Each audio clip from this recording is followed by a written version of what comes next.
నమస్కారం, అమరావతి న్యూస్ కి స్వాగతం. ఈనాటి వార్తా విశేషాలు. పొట్టి శ్రీరాములు జయంతి సందర్భంగా సీఎం చంద్రబాబు నివాళులు అర్పించారు. ఉండవల్లిలోని సీఎం నివాసంలో ఏర్పాటు చేసిన కార్యక్రమంలో మంత్రి నారాయణ, డుండి రాకేష్ తదితరులు పాల్గొన్నారు. ఈ సందర్భంగా చంద్రబాబు మాట్లాడుతూ పొట్టి శ్రీరాములు 58 రోజులకు దీక్షకు గుర్తుగా రాజధానిలో 58 అడుగుల విగ్రహం ఏర్పాటుకు నిర్ణయం తీసుకున్నామని తెలిపారు. అలాగే స్మారక పార్క్ ఏర్పాటు చేస్తామన్నారు. పొట్టి శ్రీరాములు నెల్లూరు జిల్లాలోని ఆయన స్వగ్రామం అభివృద్ధికి చర్యలు చేపడతామన్నారు. అక్కడ మ్యూజియం ఏర్పాటు చేసి ఆయన పేరుతో ఆధునిక ఉన్నత పాఠశాల నిర్మిస్తామన్నారు. ఈ ఉగాది నుంచి P4 విధానం ప్రారంభిస్తున్నామని ప్రకటించారు. ఆర్థిక అసమానతలు తొలగించేందుకు ఈ విధానమన్నారు. ప్రతి ఒక్కరూ పొట్టి శ్రీరాములు స్ఫూర్తితో పనిచేయాలన్నారు. ఇవన్నీ ఆలోచించిన తర్వాత నాకు అనిపించింది ఏ డేట్ అనేది కరెక్ట్ కాదు. ఆయన ఏదైతే ఆత్మ త్యాగం చేశాడో, ఆత్మ బలిదానం చేశాడో, ఆత్మ బలిదానం రోజున డిసెంబర్ 15న తెలుగు జాతికి ఒక స్ఫూర్తిదాయకమైన రోజు. ఈ రోజు మనందరం సెలబ్రేట్ చేసుకుని ఆయనకు నివాళులర్పించవలసిన అవసరం ఉంది. అందుకే ఆ డేట్ నిర్ణయించాం. అక్కడి నుంచి ఇది రాబోయే రోజుల్లో కూడా ఇది కంటిన్యూ అవుతుందని చెప్పి కూడా నేను మీకు తెలియజేస్తున్నా. ఇంకొక పక్కన ఈరోజు ఆయన్ని మనం ఒకసారి గుర్తు చేసుకుంటే ఒక స్ఫూర్తి, ఈ స్ఫూర్తి ఈరోజు బ్రిటిష్ వాళ్ళ పాలన నుంచి విముక్తి కలిగింది. గాంధీజీ రాజీ లేని పోరాటం చేశారు.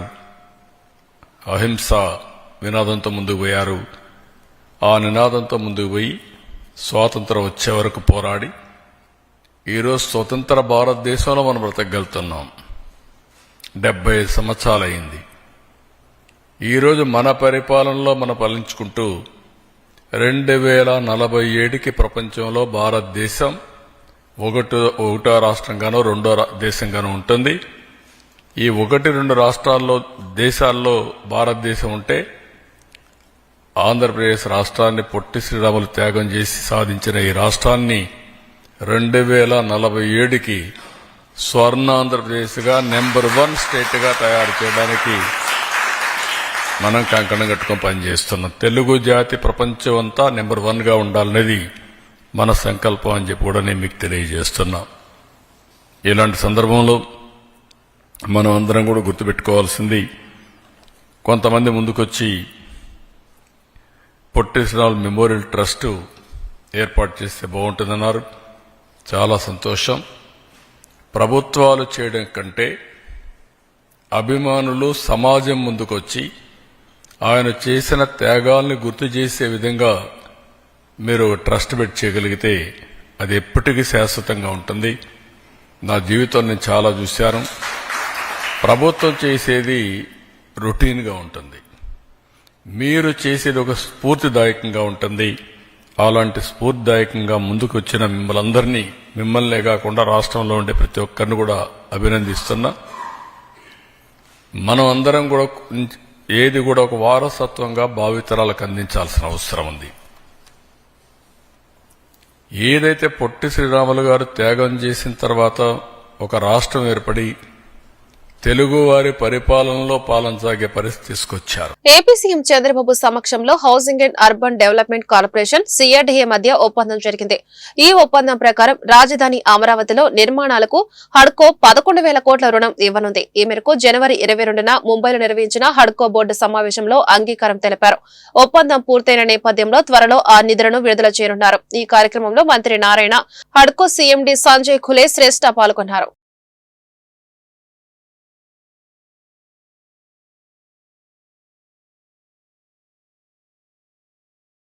విజయవాడ కనకదుర్గంను రాబిన్ హుడ్ చిత్ర బృందం దర్శించుకుంది. ఆలయానికి వచ్చిన హీరో నితిన్, దర్శకుడు వెంకీ కుడుముల, నిర్మాత రవిశంకర్ కు దేవస్థానం అధికారులు స్వాగతం పలికారు. దుర్గమ్మ దర్శనం అనంతరం అర్చకులు వేద ఆశీర్వచనం చేసి లడ్డు ప్రసాదం అమ్మవారి చిత్రపటాన్ని వారికి అందించారు. రాబిన్ హుడ్ చిత్రం విజయవంతం కావాలని దుర్గమ్మను వేడుకున్నట్లు హీరో నితిన్ తెలిపారు. ఈ నెల 28న ప్రపంచ వ్యాప్తంగా ఈ చిత్రం విడుదల కానున్నట్లు వెల్లడించారు.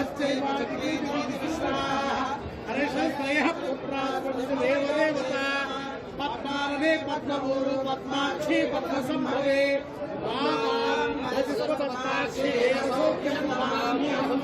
అశ్వదాయి గోదాయి ధనధాయి మహాధరే ధన పుత్ర పౌత్రం ధనం ధాన్యం విగోరదం అగ్నిర్వసు భవ ఆదిత్యాయ తేజో భవ విష్ణు దీర్ఘమాయు తెలుగు చలనచిత్ర ఉత్తమ కథానాయక పురస్కార యోగితా ప్రాప్తి శేష జీవితానంద జీవితా ప్రాప్తి సుపుత్ర పౌత్ర గోత్రాభివృద్ధి సకల కార్య. మాజీ సీఎం జగన్మోహన్ రెడ్డి పీవీకే నాయుడు కూరగాయల మార్కెట్ స్థలాన్ని అమ్మటానికి ప్రయత్నించారని కేంద్ర గ్రామీణాభివృద్ధి కమ్యూనికేషన్ శాఖల సహాయ మంత్రి డాక్టర్ పెమ్మసాని చంద్రశేఖర్ ఆరోపించారు. ఈ మార్కెట్ విషయంలో వైసీపీ లాగా తాము పిచ్చి రాజకీయాలు చేయమని మంచి చేస్తామని స్పష్టం చేశారు. కూరగాయల వ్యాపారులు కోరుకునే విధంగానే నూతన కాంప్లెక్స్ భవనం ఉంటుందని చెప్పారు.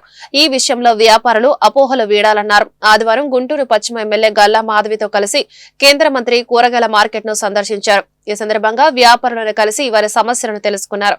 అనంతరం మీడియాతో మాట్లాడుతూ త్వరలోని పీవీకే నాయుడు కూరగాయల మార్కెట్ అధునాతన కాంప్లెక్స్ భవనం నిర్మాణం ప్రారంభమవుతుందన్నారు. ఈ మార్కెట్ పేరు మార్చే ఉద్దేశమే లేదన్నారు.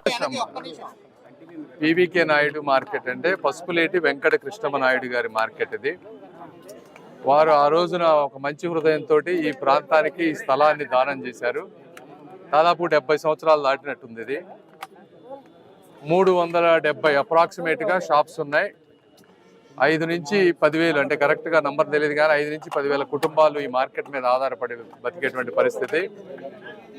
అంటే మీరు చూస్తూ ఉంటే ఈ ప్రాంతంలో ఇదంతా పాడైపోయింది ఎక్కడికక్కడ. దీన్ని గత 20 సంవత్సరాల నుంచి దీన్ని మోడిఫై చేయాలి, బెటర్గా చేయాలని అన్ని ప్రభుత్వాలు ట్రై చేస్తూ ఉన్నాయి. అయితే గత 5 సంవత్సరాల్లో జగన్మోహన్ రెడ్డి గారు ఆస్తులు అమ్మే ప్రక్రియలో దీన్ని కూడా అమ్మేసి ఆ డబ్బులు వేరే వాటికి డైవర్ట్ చేయాలని చూశారు. ఇప్పుడు మాధవి గారు ఎలక్షన్ ముందు వచ్చినప్పుడు మేము దీన్ని ఏ విధంగా ముందుకు తీసుకువెళ్ళాలని చెప్పి ఒక ప్లాన్ చేస్తూ ఉన్నాం. మాధవి గారు కూడా వాళ్ళకి కొంత ఇక్కడ ఉన్న వాళ్ళకి అపోహలు ఉన్నాయి. గత వైఎస్ఆర్ కాంగ్రెస్ ప్రభుత్వంలో దీన్ని చేయాలి, కట్టాలనేటువంటి ఒక ప్లాన్ తోటి ఆ రోజు కమిషనర్ గారు ప్లాన్ చేశారు. అయితే ఆ ప్లాన్ని కరెక్ట్గా చేయలేదనేది వీళ్ళ ఉద్దేశం. వీళ్ళు అడిగేది ఏంటంటే, ఒకటి ఎక్కువ మంది మార్కెట్ అంటే ఫస్ట్ ఫ్లోర్లోనే ఎక్కువ బిజినెస్ అయిపోతుంది.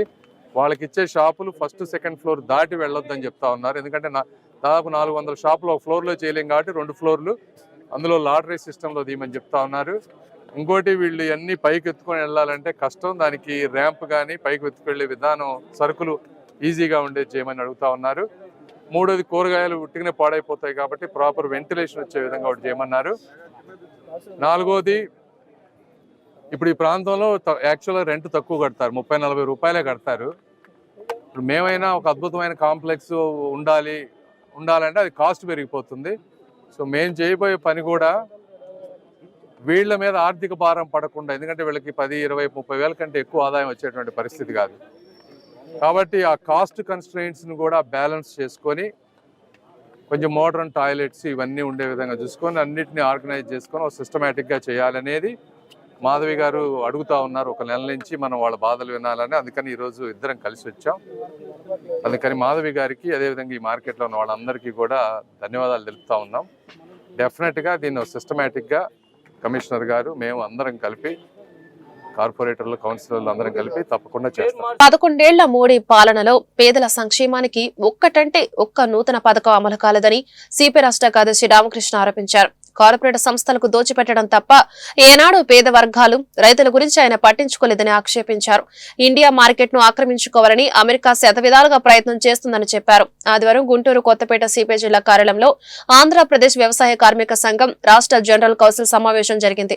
ఈ సమావేశంలో పాల్గొన్న రామకృష్ణ మాట్లాడుతూ గ్రామీణ ఉపాధి హామీ పథకానికి నిధులు పెంచాలని డిమాండ్ చేశారు. ఈ పథకం కింద 200 రోజుల పని కల్పించాలన్నారు. దేశంలో పేదవారికో న్యాయం, పేదలకో న్యాయం, పెద్దవారికో న్యాయం అమలవుతుందని ఆందోళన వ్యక్తం చేశారు.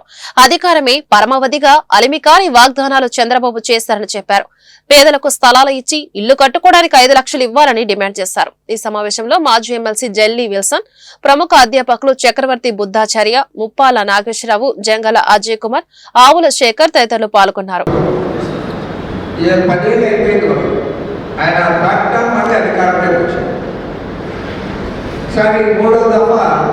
దాదాపు 11 ఇయర్స్ అయింది ఆయన అధికారంలో.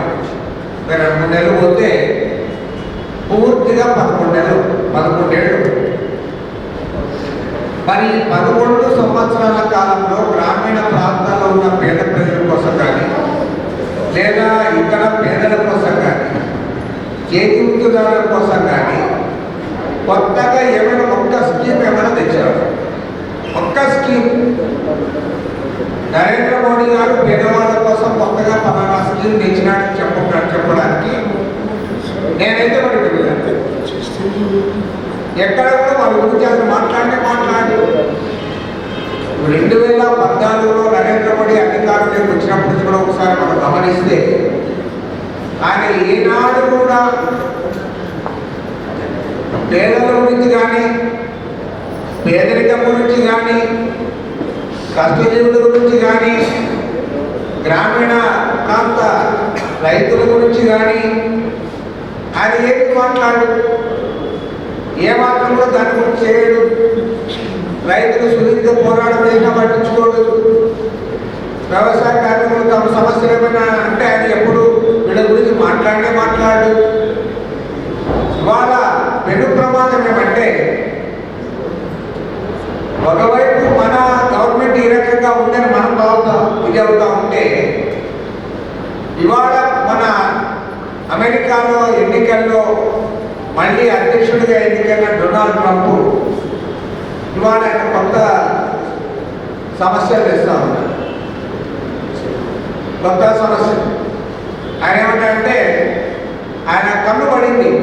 ఇవాళ భారతదేశంలో అగ్రికల్చర్ మార్కెట్ చాలా పెద్దది, ఇది వ్యవసాయ దేశము, ఇది చాలా విస్తృతంగా మార్కెట్ ఉంది. ఆ మార్కెట్లోకి ఎట్లయినా సరే అమెరికన్ పెట్టుబడిదారులను తెచ్చి దాంట్లో జోక్యం చేయాలి. కాబట్టి ఏమంటాడు, సుంకాలన్నీ పెంచుతామంటాడు. ఎన్నికల హామీ మేరకు పేదోడి సొంతింటి కలను కూటమి ప్రభుత్వం సాకారం చేయాలని సిపిఐ నగర కార్యదర్శి కోట మాల్యాద్రి డిమాండ్ చేశారు. అర్హులైన పేదలందరికీ స్థలాలు ఇవ్వడంతో పాటు ఇంటి నిర్మాణానికి 5 లక్షలు మంజూరు చేయాలన్నారు. ఈ డిమాండ్ సాధన కొరకు సోమవారం గుంటూరు నగరపాలక సంస్థ కార్యాలయం ఎదుట మహాధర్నా కార్యక్రమం నిర్వహిస్తున్నామని ప్రకటించారు. ఆదివారం గుంటూరు సిపిఐ జిల్లా కార్యాలయంలో ఆయన మీడియాతో మాట్లాడారు. ఈ ధర్నా కార్యక్రమం సిపిఐ రాష్ట్ర కార్యదర్శి రామకృష్ణ, సహాయ కార్యదర్శి ముప్పాల నాగేశ్వరరావు, జిల్లా కార్యదర్శి జంగాల అజయ్ కుమార్ పాల్గొంటారని తెలిపారు.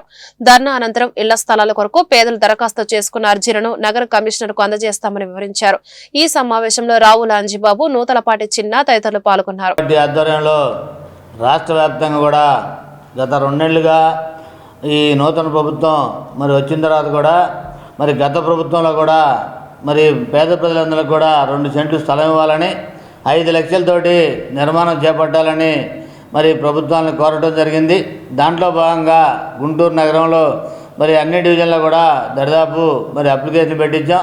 ఈ అప్లికేషన్ రాసుకున్న వాళ్ళంతా కూడా రేపు ఉదయం 10ంటికి మున్సిపల్ కార్యాలయం దగ్గరికి వచ్చి మున్సిపల్ కమిషనర్ గారికి అవన్నీ కూడా అందజేద్దాం.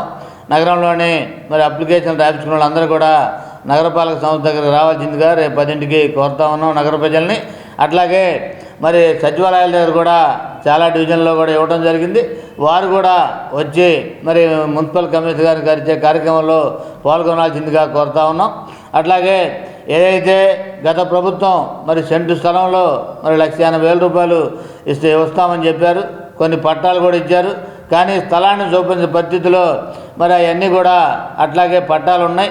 వాళ్ళందరూ కూడా లబ్ధిదారులు చేస్తామని, అట్లాగే మరి నూతన ప్రభుత్వం ఎన్నికలకు ముందు 2 సెంట్లు ఇచ్చి 4 లక్షల రూపాయలతోటి గృహ నిర్మాణం చేస్తామని చెప్పారు. కానీ 9 నెలలు అయినప్పుడు కూడా ఆ ఆలోచన లేకుండా ముందుకెళ్లే పరిస్థితిలో సిపిఐగా నగరంలోని పేదలందరినీ కూడా మరి లబ్ధిదారులుగా మరి ఎవరైతే అడుగుతున్నారో వాళ్ళందరూ కూడా మరి త్వరితగతిన 2 సెంటు స్థలంలో 5 లక్షల రూపాయలతో నిర్మాణం చేపట్టాలని ఈ కార్యక్రమాన్ని మరి నిర్వహించే దాంట్లో భాగంగా రేపు మున్సిపల్ కార్యాలయం దగ్గర జరిగే మహాధర్నాలో నగరంలోని లబ్ధిదారులంతా కూడా వచ్చి పాల్గొనాల్సిందిగా కోరుతా ఉన్నాం. అట్లాగే మరి రాబోయే కాలంలో కూడా మరి ఈ ఉద్యమాన్ని ఎవరైతే మరి పేదలు ఉన్నారో అర్హులు ఉన్నారో వాళ్ళందరూ కూడా సొంత ఇంటి కళ మరి నెరవేరే వరకు కూడా సిపిఐగా మీ అందరికీ తోడుంటుందని తెలియజేస్తా ఉన్నాం. గుంటూరు మాజీ ఎమ్మెల్యే తూర్పు నియోజకవర్గ కాంగ్రెస్ ఇన్ఛార్జ్ షేక్ మస్తాన్ వలీ ఆధ్వర్యంలో ముస్లిం పేద మహిళలకు రంజాన్ తోఫా పంపిణీ కార్యక్రమం ఆదివారం జరిగింది. ఈ కార్యక్రమంలో మాజీ మంత్రి డొక్కా మాణిక్యవర ప్రసాద్, లింగంశెట్టి ఈశ్వరరావు పాల్గొన్నారు. ఈ సందర్భంగా వారు మీడియాతో మాట్లాడుతూ పవిత్ర రంజాన్ మాసం ఔన్నత్యాన్ని వివరించారు. ప్రతి సంవత్సరం మస్తాన్ వలీ ఆధ్వర్యంలో రంజాన్ తోఫా అందించడం గొప్ప విషయమన్నారు. రంజాన్ మాస్ సందర్భంగా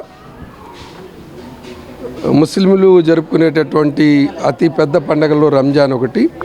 దీని ఒక ప్రత్యేకమైనటువంటి స్థానం ప్రపంచవ్యాప్తంగా ఉంది. 30 రోజుల పాటుగా కఠోరమైన ఉపవాసాలు తెస్తూ దేశంలో మనిషి అనేటటువంటి వ్యక్తి ఆకలిని జయించి త్యాగంతో కఠోరమైనటువంటి ఉపవాసంతో పుణ్య కార్యక్రమాలు చేయటానికి, పాపాలని కడుక్కోవటానికి ఒక మార్గాన్ని చూపించేటటువంటిదే పవిత్రమైనటువంటి రంజాన్ మాసం. ఈ పండుగ సందర్భంగా పైవాడి దయ వల్ల అల్లాహ్ని ఇష్టపరచడం కోసం ప్రతి సంవత్సరం మా కుటుంబం చేత సాటి ముస్లింలు, సాటి సోదరులు కూడా పండుగను జరుపుకోవాలి అనేటటువంటి తలంపుతో ఆయన ఇష్టపరచుటకై మరి రంజాన్ తోఫాని ఇచ్చేటటువంటి కార్యక్రమం. దీన్ని ఇదేదో మేమేదో ఘనకార్యంగా భావించేటటువంటి కార్యక్రమం కాదు. సమాజంలో ప్రతి ఒక్కళ్ళు సాటి మానవుడు కూడా సమానత్వంతో పండగ జరుపుకోవాలనేటటువంటి తలంపు మా కుటుంబం నిత్యం ఆలోచించేటటువంటి దానిలో భాగంగా ఇటువంటి కార్యక్రమం చేపడతా ఉన్నాం. దీన్ని వెనక ఇదేదో మా కుటుంబం వరకు చేస్తే అయ్యేటటువంటిది కాదు. ఇవాళ డొక్కా మాణిక్యవర ప్రసాద్ గారు, ఈశ్వరరావు గారు, మరి ముఫ్తీ జావేద్ గారు, అనేక మంది యువ మిత్రులు గడిచిన వారం రోజుల నుంచి కష్టపడితే కానీ వేల మంది కుటుంబాలకి రేషన్ ఇచ్చేటటువంటి కార్యక్రమం, ఈ తోఫా ఇచ్చేటటువంటి కార్యక్రమం జరుగుతూ ఉంది. ఈ మిత్రులందరినీ కూడా ఈ సందర్భంగా అభినందిస్తూ ఈ కార్యక్రమాన్ని మరింతగా మా చేత చేయించే విధంగా శక్తి, యుక్తి ఆ పైవాడు కలుగజేయాలని చెప్పి సమాజంలో కూడా ప్రభుత్వాలు కొన్ని చేయలేనటువంటి వ్యక్తుల చేత చేయించి ఇటువంటి దాన్ని ప్రతి ఒక్కళ్ళు కూడా చేసే విధంగా కమిటీ నాయకులు ఈశ్వరరావు గారు, మాజీ మంత్రి డొక్కా మాణిక్యవర ప్రసాద్ సమక్షంలో సాటి ముస్లిమ్స్కి ఉపవాస దీక్షలో ఉన్న ముస్లిమ్స్ అందరికీ కూడా రంజాన్ తోఫా కింద ప్రతి సంవత్సరం ఆయన చేసే ఆనవాయితీ ప్రకారం ఈరోజు వారికి రంజాన్ తోఫా ఇవ్వడం జరిగింది. ఇది ప్రభుత్వం చేయాల్సిన పనిని, ప్రభుత్వంతో చేయించాల్సిన పనిని అలా కాకుండా తన సొంతంతో, తన నందములతో కలిసి, బంధుమిత్రులతో కలిసి ఇలా చేసి అలాంటి దానిలో మమ్మల్ని కూడా భాగస్వామ్యం చేసినందుకు ఆయన కృతజ్ఞతలు తెలుపుతున్నాను. అలాగే ఈ నెల రోజులు పవిత్ర రంజాన్ మాసం నెల రోజులు దీక్ష చేసే ముస్లిమ్స్ అందరికీ కూడా రంజాన్ శుభాకాంక్షలు చెబుతూ ఆ అల్లా అలాగే ఆ పరమేశ్వరుడు వాళ్ళందరూ ఆయురారోగ్యం ప్రసాదించాలని కోరుకుంటూ సెలవు. గుంటూరు పీవీకే నాయుడు కూరగాయల మార్కెట్ అధునాతన కాంప్లెక్స్ భవన నిర్మాణ తీరుతెన్నులపై కేంద్ర గ్రామీణాభివృద్ధి కమ్యూనికేషన్ శాఖల సహాయ మంత్రి డాక్టర్ పెమ్మసాని చంద్రశేఖర్ ఆదివారం గుంటూరు కార్పొరేషన్ కౌన్సిలింగ్ మీటింగ్ హాల్లో సమీక్షించారు. ఈ సందర్భంగా నూతనంగా నిర్మించబోతున్న మల్టీ కాంప్లెక్స్ భవనం డిజైన్ ను పవర్ పాయింట్ ప్రజెంటేషన్ ద్వారా గుంటూరు నగర కమిషనర్ పులి శ్రీనివాసులు కేంద్ర మంత్రికి వివరించారు. ఈ మేరకు పెమ్మసాని చంద్రశేఖర్ మాట్లాడుతూ సిటీ డెవలప్మెంట్ దృష్టిలో ఉంచుకొని గుంటూరు కార్పొరేషన్ పై భారం పడకుండా అందరికీ ఆమోదయోగ్యంగా ఈ బహుళ అంతస్తుల భవన నిర్మాణం ఉండాలన్నారు. నగరవాసుల భవిష్యత్ అవసరాలను దృష్టిలో ఉంచుకొని ఆదాయ వనరుగా, వ్యాపారులకు జీవనాధారంగా ఈ కాంప్లెక్స్ కొనసాగాలన్నారు. ఈ కార్యక్రమంలో గుంటూరు పశ్చిమ ఎమ్మెల్యే గల్లా మాధవి, కార్పొరేషన్ అధికారులు, కార్పొరేటర్లు పాల్గొన్నారు. ఎన్నికల హామీ మేరకు పేదోడి సొంతింటి కలను కూటమి ప్రభుత్వం సాకారం చేయాలని సిపిఐ నగర కార్యదర్శి కోట మాల్యాద్రి డిమాండ్ చేశారు. అర్హులైన పేదలందరికీ స్థలాలు ఇవ్వడంతో పాటు ఇంటి నిర్మాణానికి 5 లక్షలు మంజూరు చేయాలన్నారు. ఈ డిమాండ్ సాధన కొరకు సోమవారం గుంటూరు నగరపాలక సంస్థ కార్యాలయం ఎదుట మహాధర్నా కార్యక్రమం నిర్వహిస్తున్నామని ప్రకటించారు. ఆదివారం గుంటూరు సిపిఐ జిల్లా కార్యాలయంలో ఆయన మీడియాతో మాట్లాడారు. ఈ ధర్నా కార్యక్రమం సిపిఐ రాష్ట్ర కార్యదర్శి రామకృష్ణ, సహాయ కార్యదర్శి ముప్పాల నాగేశ్వరరావు, జిల్లా కార్యదర్శి జంగాల అజయ్ కుమార్ పాల్గొంటారని తెలిపారు. ధర్నా అనంతరం ఇళ్ల స్థలాల కొరకు పేదలు దరఖాస్తు చేసుకున్న అర్జీలను నగర కమిషనర్ కు అందజేస్తామని వివరించారు. ఈ సమావేశంలో రావుల అంజిబాబు, నూతలపాటి చిన్న తదితరులు పాల్గొన్నారు.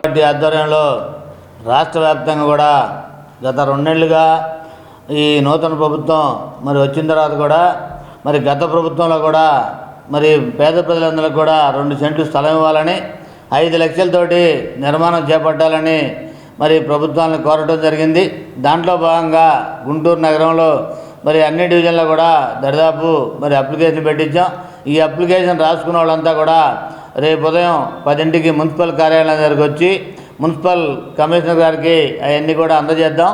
నగరంలోని మరి అప్లికేషన్ రాయించుకున్న వాళ్ళందరూ కూడా నగరపాలక సంస్థ దగ్గరికి రావాల్సిందిగా రేపు 10ంటికి కోరుతా ఉన్నాం నగర ప్రజల్ని. అట్లాగే మరి సచివాలయాల దగ్గర కూడా చాలా డివిజన్లో కూడా ఇవ్వడం జరిగింది. వారు కూడా వచ్చి మరి మున్సిపల్ కమిషనర్ గారికి ఇచ్చే కార్యక్రమంలో పాల్గొనాల్సిందిగా కోరుతా ఉన్నాం. అట్లాగే ఏదైతే గత ప్రభుత్వం మరి సెంటు స్థలంలో మరి 1,80,000 రూపాయలు వస్తామని చెప్పారు, కొన్ని పట్టాలు కూడా ఇచ్చారు. కానీ స్థలాన్ని చూపించిన పరిస్థితిలో మరి అవన్నీ కూడా అట్లాగే పట్టాలు ఉన్నాయి, వాళ్ళందరూ కూడా లబ్ధాలు చేస్తామని.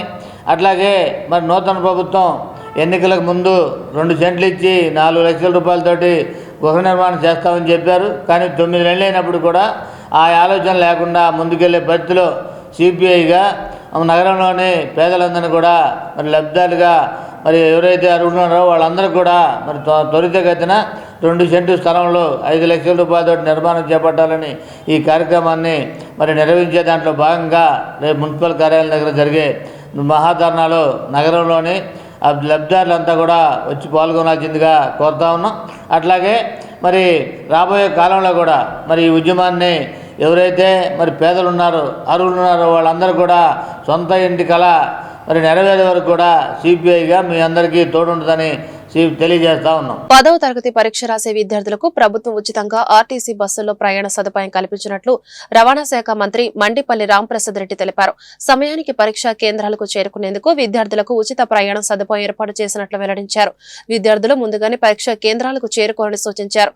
విద్యార్థులు జయప్రదంగా 10వ తరగతి పరీక్షలు రాయాలని ఆకాంక్షించారు. తల్లిదండ్రుల ఆశలు నెరవేర్చే దిశగా అడుగులు వేస్తూ పరీక్షల్లో మంచి ఫలితాలు సాధించాలని తెలిపారు. ఈ వార్తలు ఇంతటితో సమాప్తం. నమస్కారం.